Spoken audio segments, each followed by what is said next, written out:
Hello, my name is Gene Monterastelli, and I am the editor of TappingQA.com. And the video that you are about to watch is an interview that I did as part of the 24 Hours of Tapping. The 24 Hours of Tapping was a free event, which was a fundraiser for the Peaceful Heart Network. The Peaceful Heart Network provides training and trauma relief tools to those in war-torn countries, as well as working with refugees all over the world. They've been able to help out over 200,000 people all over the world. After you watch this video, if you find this video something that was useful, the very easy way that you can say thank you to the guests for giving their time and sharing their expertise is to go to 24hoursoftapping.com/support and make a small contribution to support the Peaceful Heart Network. Again, that is 24hoursoftapping.com/support, and I hope you enjoy this conversation.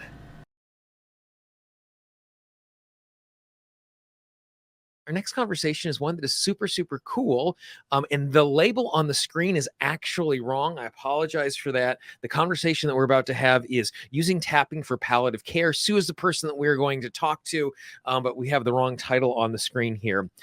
So Sue has been a palliative care medicine physician for more than 30 years, following an initial internal medical career as an oncologist, and was first introduced to EFT some 20 years ago. In finding EFT powerful in her own life, Sue started using it in her palliative care patients.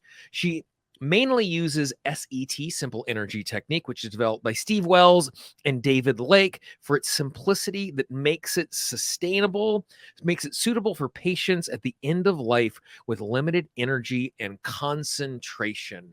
And so without further ado, here is a really amazing conversation with a doctor who is working with people in super difficult situations and the simple way that she is using tapping every single day with those patients. Here is my conversation with Sue. So the place I'd like to start, Sue, is I'm a big stickler for like defining terms, just so that when we're talking to people, like we know what we mean when we say what we mean.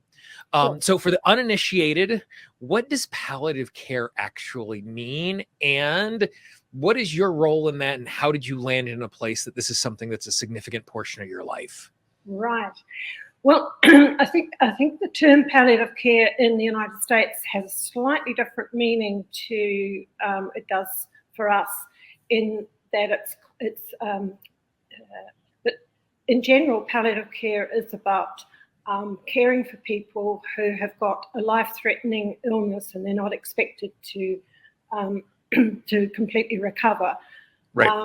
But at one time, people, when they heard the palliative care, they would think, oh my God, I'm going to die next week or in the very near future. Whereas we actually end up being involved in care when people might even be still having chemotherapy or radiotherapy if it's cancer, or earlier in their disease if they've got severe heart disease or any disease that they're never likely to be cured from. We can get involved, and more we obviously our involvement will become more and more, and the disease-orientated treatments become less and less as the person comes close to the end of their life. Now, I think in the United States, palliative care and hospice care have a slightly different kind of, there's a bit of a division in when we call it, you call it palliative care and when you call it hospice care. For us, they're really synonymous terms. Gotcha. So I think you tend to use hospice care more towards the end when there were no more treatment options available. We tend to use either or. So I came to be in palliative care. Actually, my original postgraduate medical training was as a radiation oncologist. And it was a little time many, many years ago when radiation oncologists also used to do the chemotherapy. So the service that I was involved in was very holistic, and I was very fortunate to have two wonderful mentors who ran the department, who patients were involved in their care from the time they were diagnosed till the time they died. And so I suppose you could say I was involved in palliative care even as a radiation oncologist.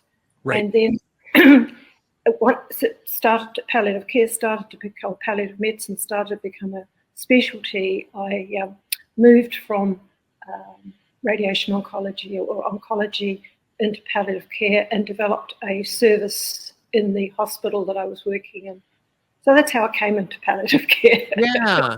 So then like before we kind of like get into the nuts and bolts and how we can use tapping and useful in that particular way, like what does the day in the life or the week in the life of you in your current work, what does that look like as you're like navigating the day and navigating the facilities and dealing with and supporting patients or family members or staff members, or what does that actually look like for you? Well, at the moment, it looks very different to what it used to be, because I essentially am semi-retired, and I now just fill in when people, I do what we call locums. If people are away on holiday or they're short-staffed, I'll go and work in a hospice, inpatient or a hospice service, or a hospital which has a hospital palliative care team. For instance, just 2 weeks ago, I did a 4-week stint working 3 days a week with the hospital palliative care team. In a couple of weeks' time, I will be working in the hospice inpatient unit, which is quite close to that hospital. Mm-hmm.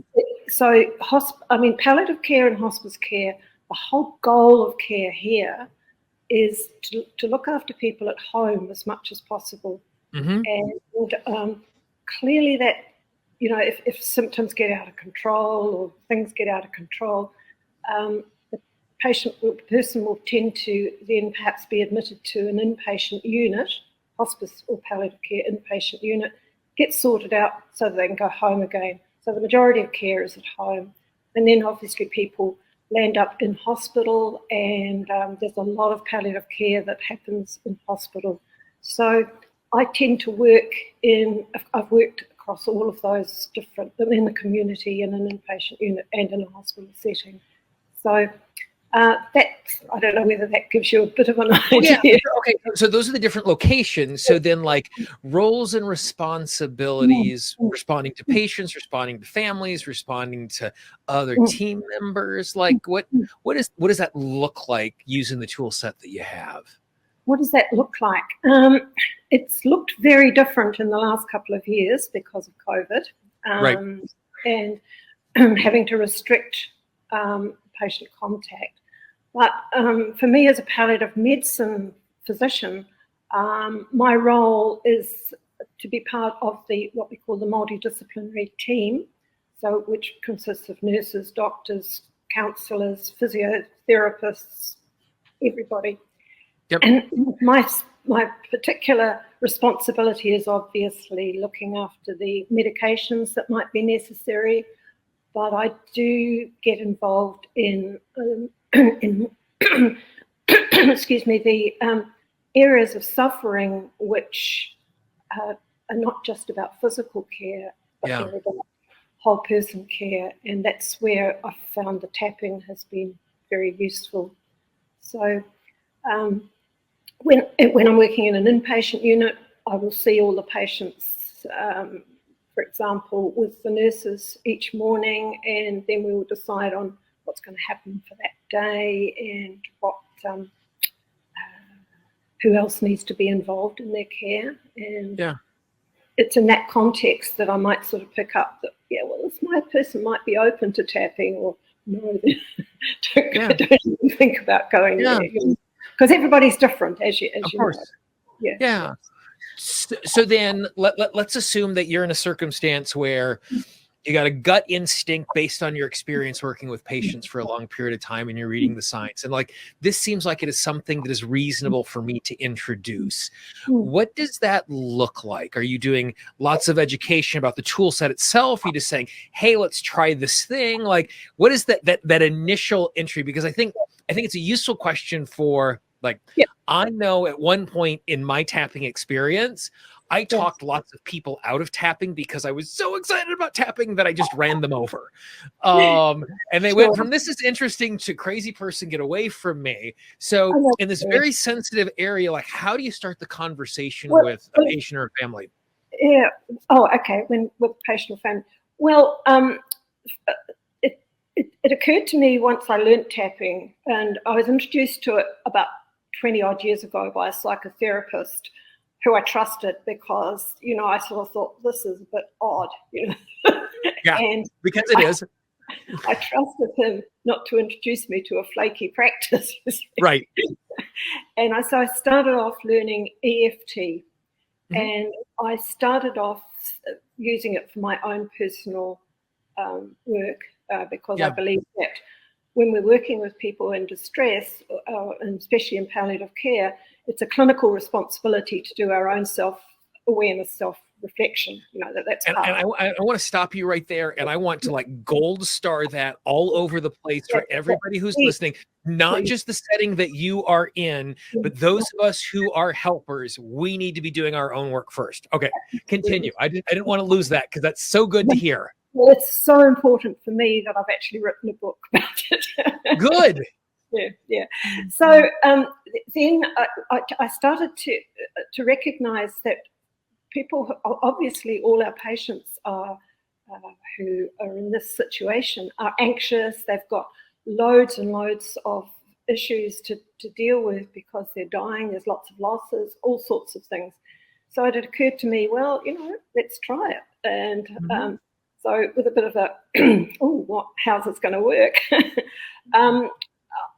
It was probably, I was probably more nervous about it than the patients, because I said, look, I've just learning my technique myself, which helps with relaxation. So I introduce it as a relaxation technique. Yeah.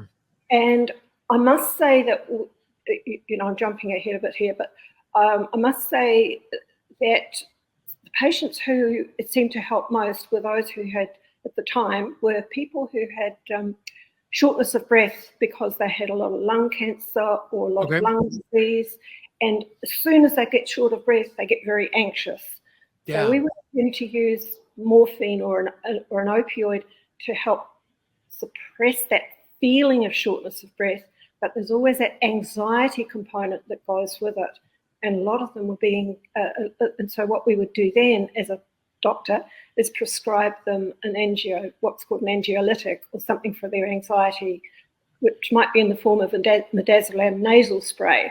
But what we were finding, that some people, they'd use it so much that it would actually wind up their anxiety and make it worse. Gotcha. So I thought, here's a place for tapping. So I first approached a patient who was fitted, was like that. And I said, look, I've got this relaxation technique. You don't like using a midazolam spray so much. How about you try this? And what it involves is you tapping on some points. It's grown out of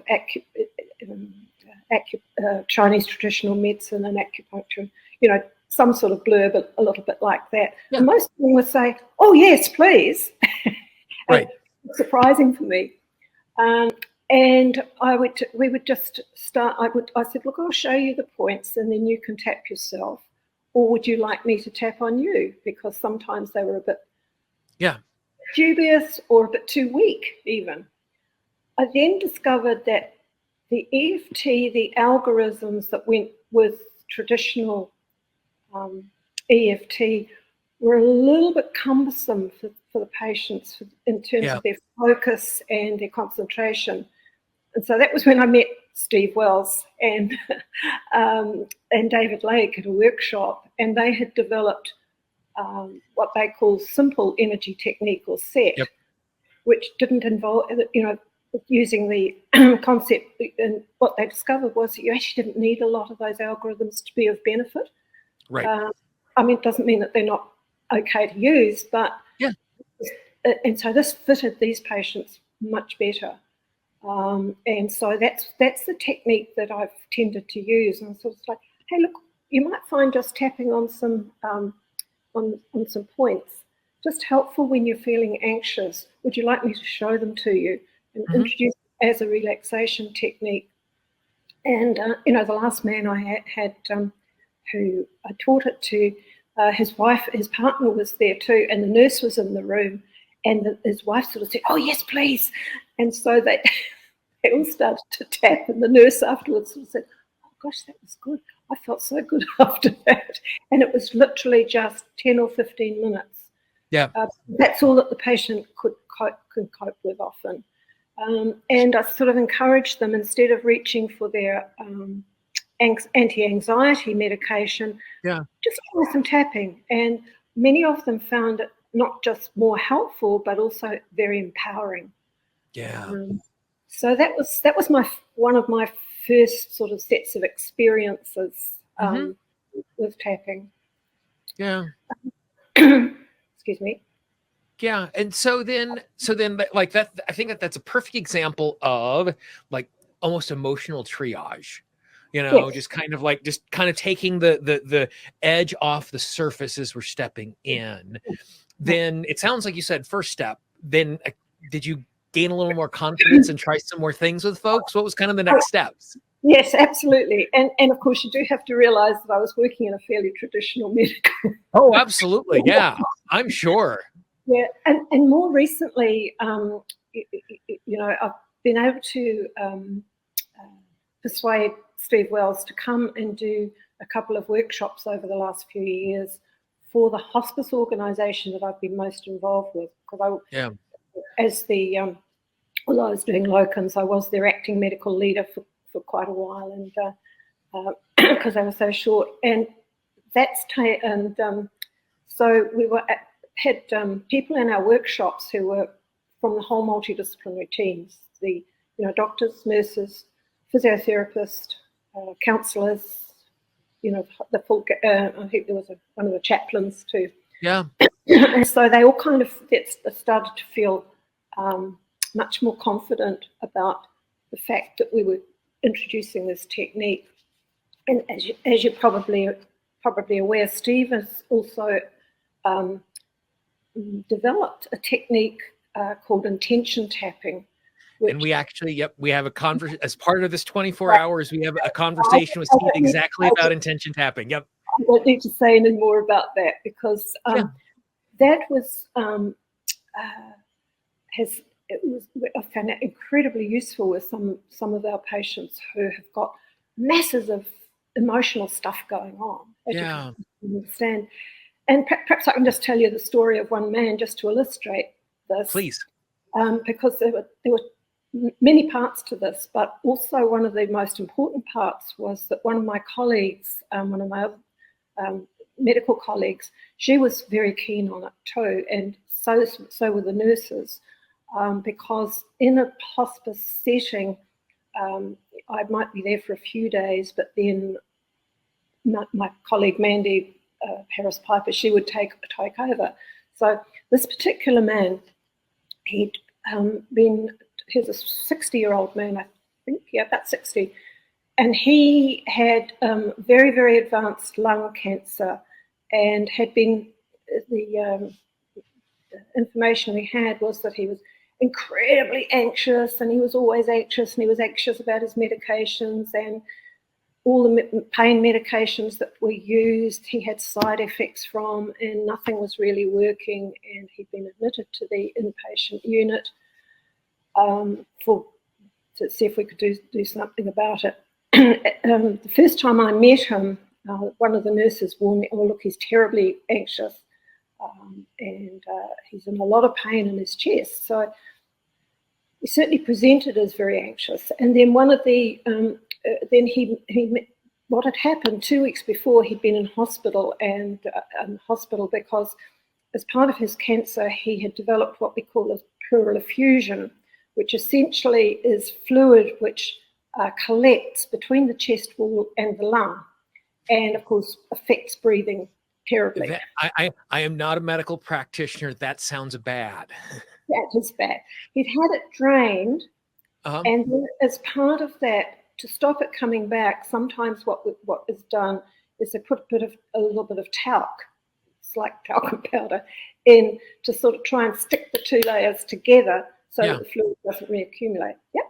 And of course, that can be quite a painful experience if it's not managed properly. Mm-hmm.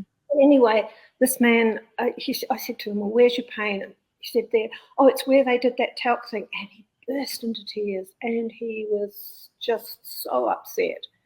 And he was getting very tired, and he was obviously very anxious. So the staff were telling me this had happened several times. Every time he talked about the talc, he burst it. He was just beside himself. So I thought about this, and I didn't spend a lot of time with him then because he was quite very, very frail. And that night I sort of thought, oh, I wonder if he would be open to tapping. So the next morning, I broached it with him, and his wife was there, and one of the nurses, and he said, oh yeah, that would be good. So we did some tapping together. He was very, very short of breath, very anxious, and you could visibly see him calming. And this was described also by his wife and his mother, his wife and his mother, the nurse, who also said to me afterwards, oh, I felt much calmer too. Yeah. Anyway, as we talked, it became quite clear that there was something else around this talc thing. And he said to me, I said, well, what happened? What happened during that? Can you tell me a bit more about that? Because there was obviously more suffering there. And he said, oh, yeah, it was so painful. And then it became clear that what was disturbing him more was not so much the physical pain, but the fact that the nurse and the doctor did not acknowledge him and walked out of the room without talking to him. Wow. And so we did some of, just cutting a long story short, we did some intention tapping with, I won't describe it because Steve will be talking. Oh, well, I think what we said was, I release all my emotional attachments to this talc experience. Yeah. And it was visible. He calmed right down, and so we did a few more statements around that about restoring the right energy flow to his chest and putting the experience behind him. And when I went in the next day, the nurses sort of said, it's amazing. Whenever he talks about it, it's just as if he's talking about something, quite. That's awesome. Yeah. The next part of it was, which it could take me a long time to explain it, so I won't go into any detail, but a lot of it was done by my colleague.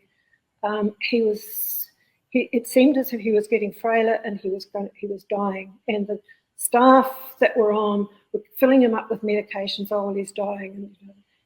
And Mandy, who is very astute doctor, she sort of said, there's more behind the suffering than the physical pain again.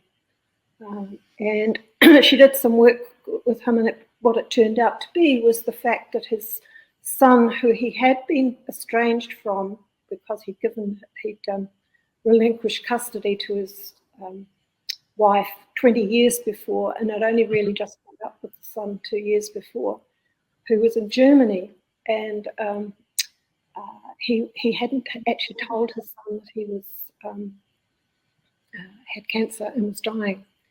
So Mandy did some intention tapping with him around his fears about phoning his son and what that might look like. And that night, this man phoned his son, and the next day, a lot of his physical symptoms improved dramatically, such that his physical condition improved so that he had day trips home, then was able to go home with his wife and spend the last 2 or 3 weeks comfortably at home. It was one of the most moving things that I've experienced. Yeah. So that's how we've been using intention tapping. Thanks to Steve. Yeah. And so you've touched on, so you've done a good job of touching on the kind of emotional triage and the emotion in response to what is going on, which is bigger than just like calming down in the moment. Yes. Are you ever working with any sort of symptom management around pain, around what's going on in the body, that sort of stuff in this setting as well? Well, yes and no. I mean, that man, that man, in fact, that example I gave you, we essentially started off by talking about his pain. We were addressing his pain. But so often, the hard part about pain management is often not the what medications or the actual physical pain. It's the emotional experience or attachments that go along with it. And that, I think, that man was a very good example of that. So I guess the answer to your question is yes and no. If I see somebody whose pain is not, we're just not managing it very well, then sometimes I will try to do some tapping with them. And I have, obviously it's like everything. Sometimes people don't want to have bar of it, and sometimes it doesn't work as well as you would like it to. But I still try.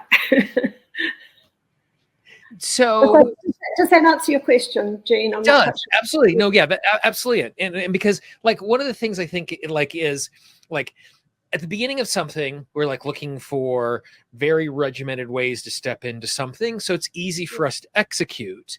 And you're doing work at the intersection of some of the most complicated physical and emotional spiritual experiences of the human experience. And so like, I am sure every conversation is a completely new experience as you're stepping in and you're journeying with these people from management to end of life to dealing with family and all of that sort of stuff. So it makes sense that there is some fuzziness into like the approach and how you step into it. Well, I think that that's one of the things over the years that I've learned is that there is no medical condition really that is as defined as perhaps we would like it to be, and and that I think that's one of the things about palliative care. We purport to be about whole person care, so it's about the physical, the emotional, the intellectual, and the spiritual, and how those all interact. And so tapping to me, and especially with the introduction of Steve's intention tapping, kind of, if you like, transcends all of those. And involves the physical, it involves the emotional, it involves the intellectual, and it involves the spiritual aspects of ourselves. So it's a wonderful tool, which I think would be fantastic if was used throughout medical care. Medicine does, unfortunately, healthcare does get compartmentalised, and that's one of the ways that I think we've made it more complicated than it needs to be. Yeah. So as you have now had all of this experience working with patients in all of these different settings, and as you do this, you've gotten better in explicit and implicit ways just from experience. If you could go back to 20 years ago when you were first introduced to tapping, and you could say, hey, if you knew this or you learned this quicker, it would make your ability to be present something that is a more useful tool. Like if you could go back to that 20-year younger version of you that was just being introduced to tapping, what would you encourage her, or what would you want to impart to her so that like you'd have been able to be present in different ways over that earlier time? Yeah. Well, I think I would have been encouraging it to be a bit more brave about introducing it. Having said that, though, one of the things I've learned in medicine is you do have to judge when it's the right time, and in some settings, it could put things back if you introduce it too early. If that makes sense. Yeah. if you are all excited and so on, and become a prophet, it can set things back. So, but one of my issues is about not getting into trouble, and I've done a lot of work around that. Right. And so perhaps if I had done more of that personal stuff around that particular issue and not been so scared of introducing it, or perhaps things would have gone ahead a bit quicker. I think that one of the other things that has been particularly can't think of the right word now, so I'm having a senior moment. Has been gratifying is being asked to work with some of my colleagues and some of the team using TAPs and introducing them. So it's kind of started to now reach a bit more of there's more of a group of us who say, oh yeah, let's do some tapping. But whether I could have done it more quickly, I think I probably could have. But being a bit of a scaredy cat in those days, absolutely. And it's one of those things, I think, also, like, even being in a conservative setting, even being in a scenario where people aren't always open to it, like, people are more open today than they were 2 decades ago. And sometimes it's hard it's easy to forget, like, how far we've come in 20 years around tapping and people being available to it, where there still feels like resistance, and oh boy, is it better than it once was. I mean, I still have people who look at me as if, well, you are a bit crazy, but we always knew that. Yeah. But it bothers me less now. Yeah, absolutely. What thoughts or advice or encouragement would you give to a family member who has someone who in their life is dealing with these end-of-life issues, as someone who has spent so much time journeying with people in that particular way? Do you mean in terms of how they can help their patient, their loved one, or themselves? I think it's a both and, because I think one of the things that, like, when someone around us is in a lot of pain, like, it's really easy for us to put ourselves last.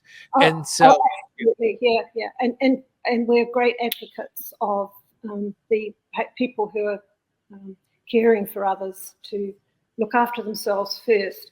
And I clearly remember one family that I worked with. It was just after we had some terrible earthquakes in Christchurch a few years ago, and 2011, I think it was. And I was working down in the South Island at that time, and we had a patient in the inpatient unit, and the person who was probably the most distressed was his wife. And what came about was that she had been in the middle of the earthquake and had to be dug out. And so I did some tapping with her around her fears about, and it was as much as anything, her fears around leaving a husband, and that she might die, and so on.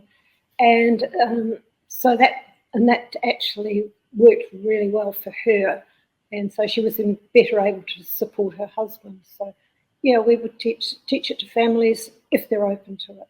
Some are, some aren't. And if possible, if a patient is, we might, even when we do community visits at home, I've done some tapping with somebody with their family members present, and sort of say, well, look, why don't you learn these points too? And they can help you, but you can also help your loved one to do it themselves, so they can do it together. And in that context, it would just be very simple, tapping on the points anytime, and encouraging them perhaps to do it on a regular basis, but just any time at all. So there's a whole lot of different ways that I guess we use it with patients, families, and with staff. Yeah. And I think it's, again, one of those things that's really important that we like highlight and point at is like, it's not just about caring for the person who is in distress, but making sure all those around them are in a way that they're able to do things in a thoughtful and deliberate way. So they're being cared for as well as we journey through it together. Yeah. Thank you for bringing that up, because one of the unit of care in palliative care is not just the patient, it is the patient and the family. Yeah. And the family being whoever the patient says it is. Absolutely right. Yeah. We live in the time of found family and the way that we define our family and those who are journeying with us. And it's important that we recognize all that. Yeah, exactly. Awesome. Well, Sue, thank you very much for sharing your time and your experience, and just, being one of those people on the front lines who I can only imagine the stories of the angel they describe you as being that person who brings that calm to folks that are going through that really hard time. So I just really appreciate you sharing your experience. We all can learn a little bit from it. Thank you very much for inviting me, Jean. It's been a real pleasure.